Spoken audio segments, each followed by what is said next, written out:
اعوذ باللہ السمیع العلیم من الشیطان الرجیم بسم اللہ الرحمن الرحیم الحمد للہ الذی جعلنا من المتمسکین بولایت امیر المؤمنین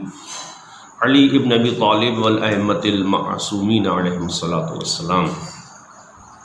والصلاۃ والسلام وتحیۃ والاکرام علی سید الانبیاء والمرسلین ولعنۃ اللہ علی اعدائہم اجمعین۔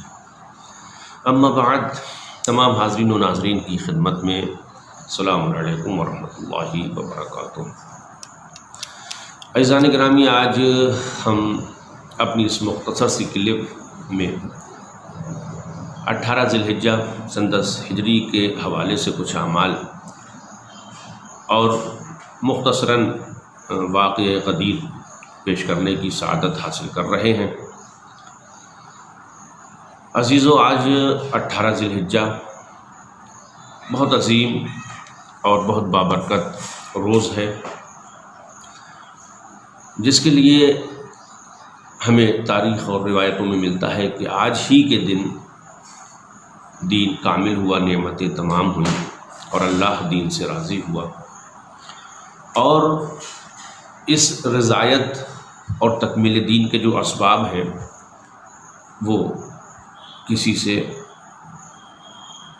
پنہا نہیں ہے۔ لہذا ہم مختصراً خلاصتاً آپ کی خدمت میں عرض کریں کہ جب پیغمبر اسلام صلی اللہ علیہ وآلہ وسلم نے اپنے حج کا اعلان کیا کہ اس بار ہم بھی حج بیت اللہ کریں گے، تو تمام مسلمان شوق معیت پیغمبر اسلام صلی اللہ علیہ وآلہ وسلم نے اپنے اپنے قریوں اور علاقوں سے نکل پڑے اور سب حضور کے ساتھ حج کرنے کے لیے آمادہ ہو گئے، اور یہ تعداد بہت عظیم تعداد تھی۔ کسی نے 1 لاکھ لکھا اور کسی نے 1.25 لاکھ، اور بھی متعدد اس کے حوالے سے روایتیں ہیں۔ جب حج بیت اللہ سے فارغ ہو کے واپس آئے تو میدان خم میں جب یہ قافلہ پہنچا حاجیوں کا،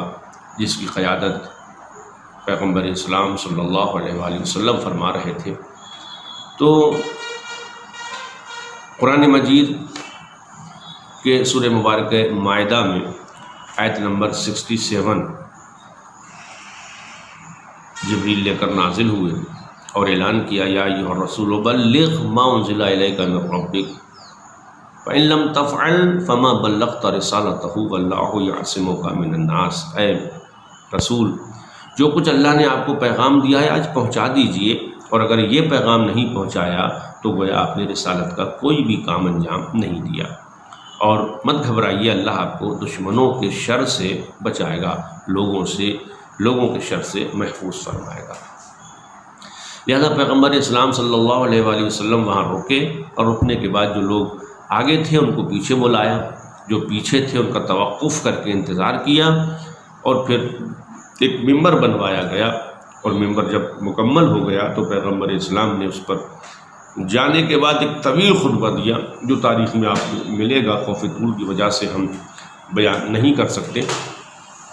اور پھر اس کے بعد علی ابن ابی طالب علیہ السلام کو اپنے ہاتھوں پر اٹھا کے فرمایا، من کنت مولا فہذا علی مولا،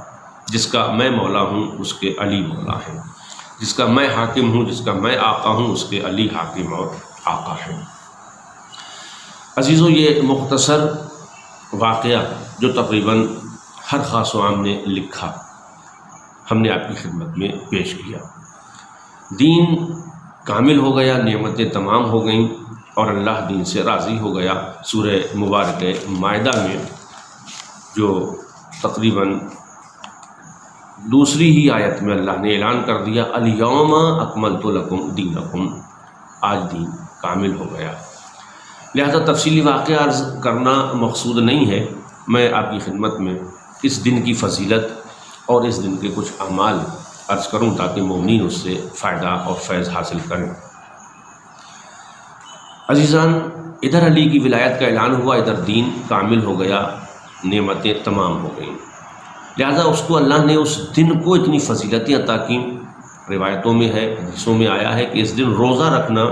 مستحب ہے اور بڑی فضیلتوں کا حامل ہے، اور اگر کوئی مستحبی روزہ رکھتا ہے اس دن تو اس کا روزہ افطار کرانا بھی بہت ثواب کا حامل ہے۔ یعنی اگر کوئی مستحبی روزہ رکھ رہا ہے اور کوئی بندہ مومن اسے افطار کی دعوت دے تو اسے چاہیے کہ وہ روزہ افطار کرے۔ لیکن جن لوگوں کے قضا روزے واجب، قضا روزے باقی ہیں، ان کو چاہیے کہ اس دن قضا روزہ رکھیں، ان کا ایک قضا ادا بھی ہو جائے گا اور عید غدیر کے روزے کا انہیں ثواب بھی مل جائے گا۔ اس دن سب سے پہلے غسل کرے، غسل عید غدیر کرتا ہوں میں قربتاً الی اللہ، بڑی فضیلتوں کا حامل ہے۔ اور پھر اس کے بعد 2 رکعت نماز ہے جو انشاءاللہ ہم آپ کی خدمت میں عرض کریں گے۔ غدیر کے حوالے سے ہم اس کی فضیلتوں کو اگر غور کریں تو اتنا ہی کافی ہے کہ امام علی رضا علیہ السلام نے ارشاد فرمایا کہ بروز حشر، بروز قیامت 4 دن 4 روز اللہ کی بارگاہ میں اس طریقے سے سجا کے پیش کیے جائیں گے کہ جیسے کسی دلہن کو آراستہ اور پیراستہ کیا جاتا ہے۔ تو لوگوں نے سوال کیا کہ وہ 4 دن کون سے ہیں؟ تو امام نے فرمایا ایک یوم الجمعہ، جمعہ کا دن، دوسرا یوم عید الفطر، تیسرا یوم عید القربان اور چوتھا عید غدیر کا دن۔ یہ 4 دن اللہ کی بارگاہ میں جب پیش کیے جائیں گے تو یہ بڑی سجاوٹ اور آرائش کے ساتھ اللہ کی بارگاہ میں، اللہ کے حضور میں پیش کیے جائیں گے۔ اور پھر اس کے بعد ارشاد فرمایا کہ ان 4 دنوں میں روز غدیر ایسے چمک اور دمک رہا ہوگا کہ جیسے چاند ستاروں کے درمیان میں چمکتا ہے۔ لہذا اس روایت سے یہ بات واضح ہو جاتی ہے کہ عید غدیر کی کتنی اہمیت اور کتنی فضیلت ہے۔ اس دن دعائیں قبول ہوتی ہیں۔ مومنین کو چاہیے اپنے لیے اور اپنے والدین، اپنے مرحومین کے لیے خصوصاً مغفرت کی دعا کریں اور زیادہ سے زیادہ درود پڑھیں، زیادہ سے زیادہ صلوات پڑھیں، اس لیے کہ یہ دن عید کا دن ہے اور اہل بیت علیہم السلام کی خوشیوں سے منسوب ہے۔ تمام مومنین کی مغفرت کی دعا کریں اور خوشبو لگائیں، نیا لباس پہنیں، ایک دوسرے سے گلے ملیں، اور جب ایک مومن دوسرے مومن کو دیکھے تو وہ تبسم کرے، مسکرائے،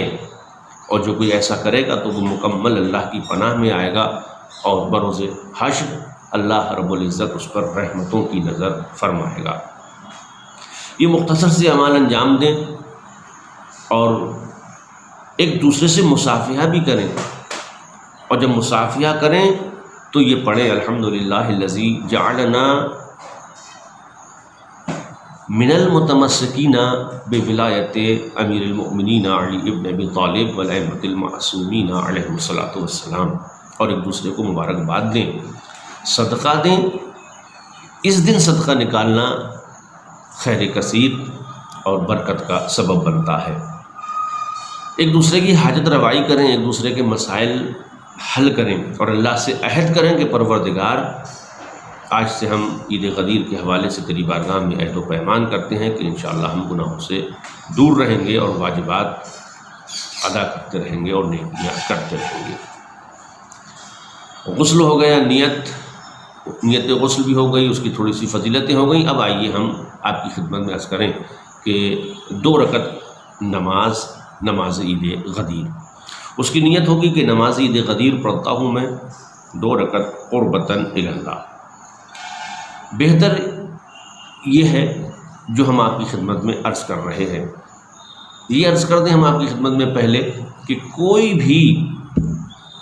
سنت نماز اس کے لیے ضروری نہیں ہوتے کہ وہ سورے ان میں ضرور ہی پڑھنا ہے کہ جو سورے بیان کیے گئے ہیں، بلکہ ہر سنتی نماز میں اختیار دیا جاتا ہے کہ اگر آپ کو یہ یاد نہیں ہے تو پھر جیسے بھی پڑھ لیں اور جس طریقے سے بھی چاہے وہ اس کو عمل کو انجام دے دیں۔ پہلی رکعت میں نماز عید غدیر کی نیت ہو گئی تو پہلی رکعت میں بعد الحمد کے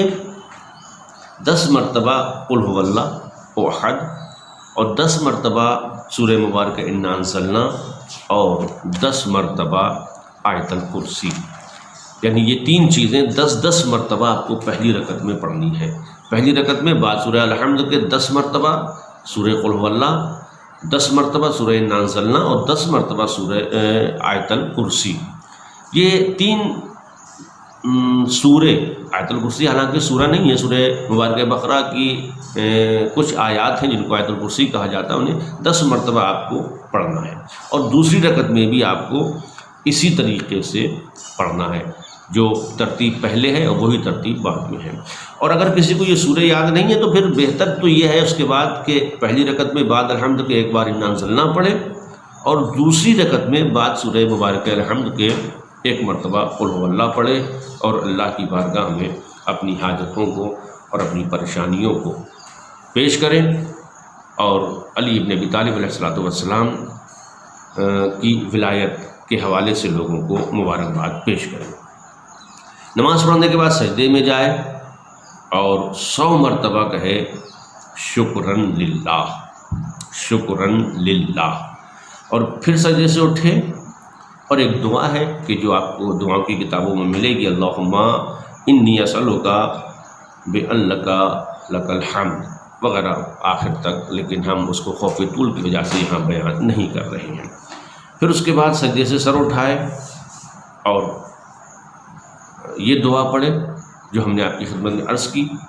اور جب دعا مکمل کر لے پھر سجدے میں جائے اور پھر 100 مرتبہ کہے شکراً للہ، اور 100 مرتبہ کہے الحمد للہ. مومنین کا ہاتھ میں اپنا دائنا ہاتھ دے اور صیغہ اخوت پڑھے جو آپ کو کتابوں میں ملے گا، اور مستحب ہے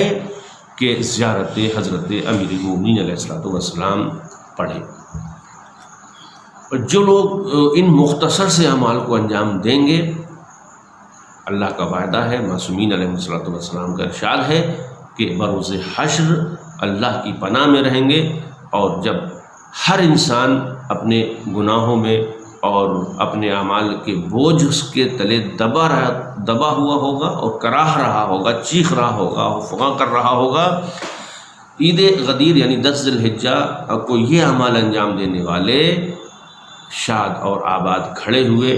اللہ کی رحمتوں کے مزید منتظر ہوں گے، اور آواز آئے گی کہ آپ لوگ آگے بڑھیں اور اللہ کی رحمتیں تمہارا استقبال کریں گی.